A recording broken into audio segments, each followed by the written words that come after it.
Hi, Shirley here, and let me see if I can get the lighting straight. Oh, there it is.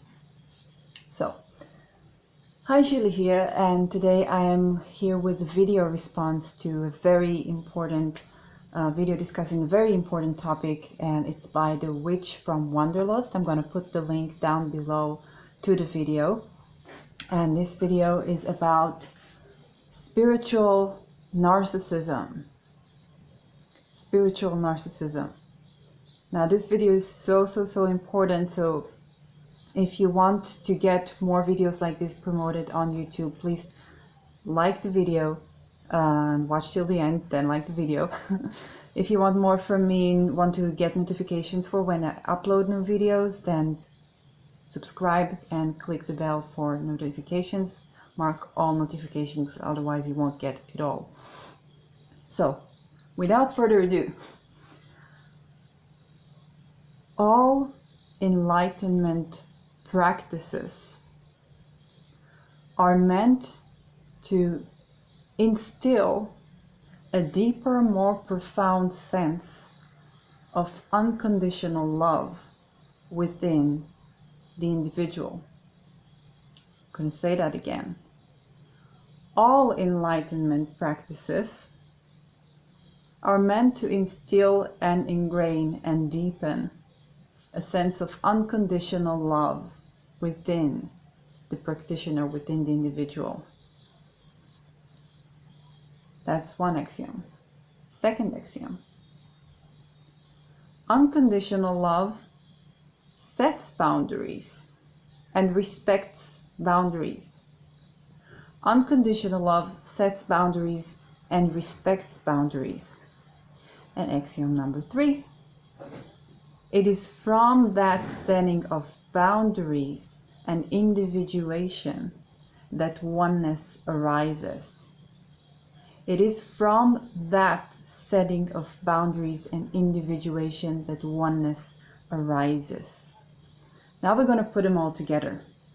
When we learn about enlightenment, when we go to a guru, go to a teacher, go to classes, go to workshops, we basically are learning practices that are going to help us feel more unconditional love and practice more unconditional love. If unconditional love is setting boundaries and respecting boundaries, then we are learning about boundaries and how to set and respect boundaries between us and our thoughts, between us and our feelings, for example, in meditation practices. Okay? Between us and toxicity, in nutrition, but also in meditation, in medical processes, in channeling. Okay? So we learn how to practice healthy boundaries with our emotions and how to instill the frequency of unconditional love that helps us to set boundaries. Self-love helps us what? Set boundaries. That's enlightenment. That's why we need it in this world. That's why we need it here in the 3D. Because we are in the processes of bringing light to darkness. We experience light, we gather light, and then we may experience pain. It's like expansion and contraction. So we may experience pain, we may experience contraction, then there's going to be expansion again, because we're going to bring light into darkness and transmute the darkness. That's the expansion and contraction of how it goes.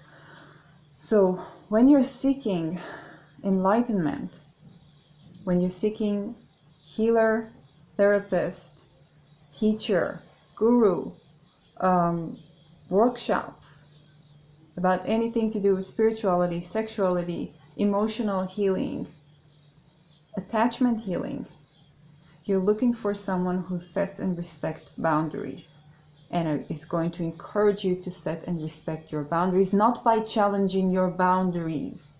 Again, not by challenging your boundaries, but by encouraging you to set and respect boundaries.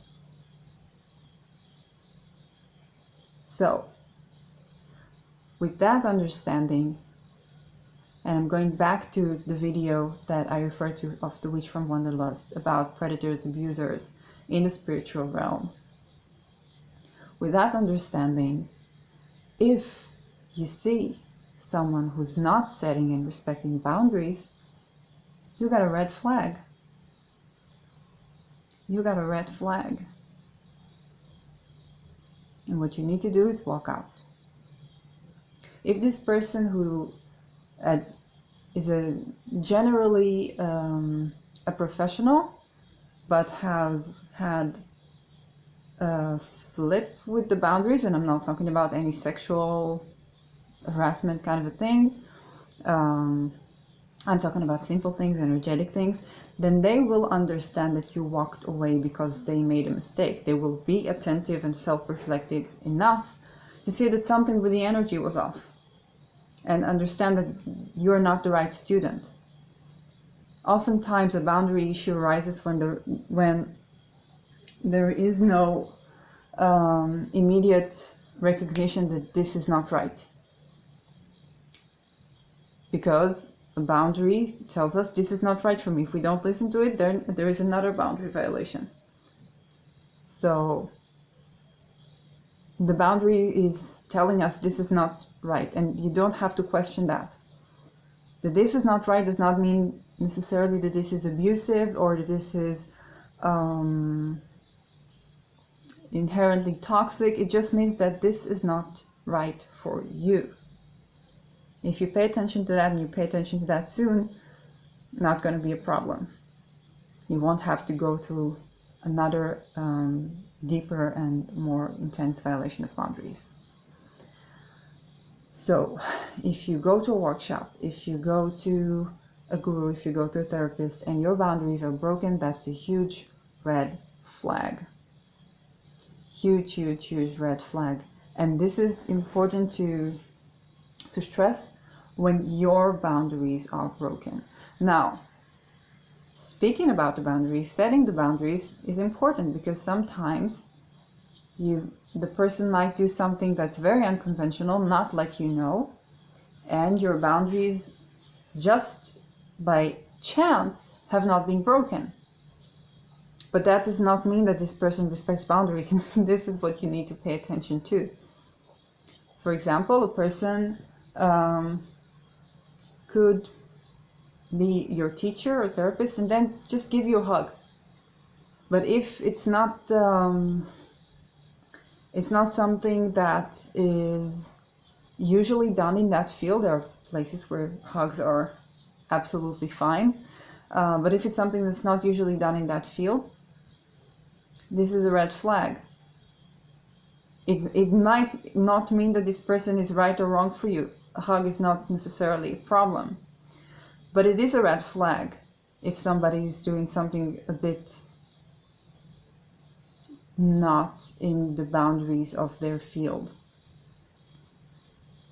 Unless, of course, they talk about this. Unless, of course, they say, I believe that hugging is opening the heart chakra. And I believe that people should hug more. And then if it's in your boundaries, that's fine.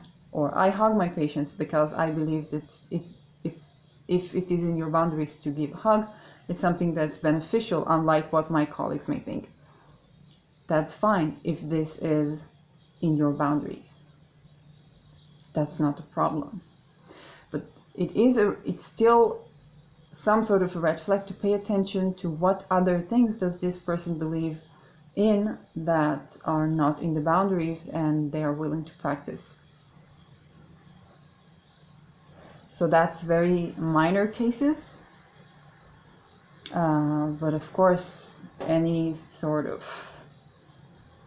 guru or teacher that try to force you to do rituals or to get your clothes off or to talk about something, to talk about the trauma when you don't feel ready to talk about the trauma when it's not in your boundaries, this is also boundary breaking.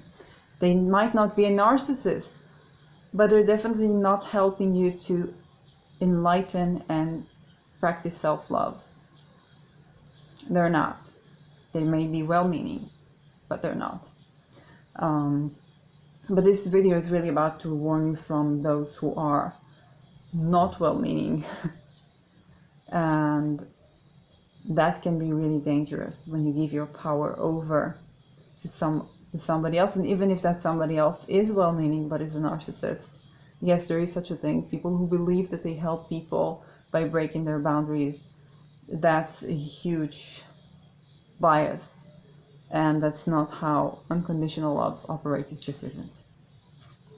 So thank you for tuning in. If you want more videos from me, please subscribe and click the notification bell. Click the all notifications so you can get all notifications when I upload new videos. If you like this video and videos like this and you want to get more videos like this from me or from other users, just like this video. YouTube algorithm knows what to do with it. And I'm excited to hear from you in the comments section. Have you run into spiritual narcissists? Have you run into boundary breaking? Have you run into the insight that unconditional love respects boundaries, and that's what this enlightenment thing is about? How do you feel about seeking boundaries and individuation in order to reach oneness and transcendence? How do you merge oneness and transcendence, or the notions of oneness and transcendence, with the 3D, the very physical, separate, egoic state? What is your perspective? So I'm looking forward to hear what you think in the comments below. For any questions that you have, you can also contact me on Instagram, DM me on Instagram, where I also upload videos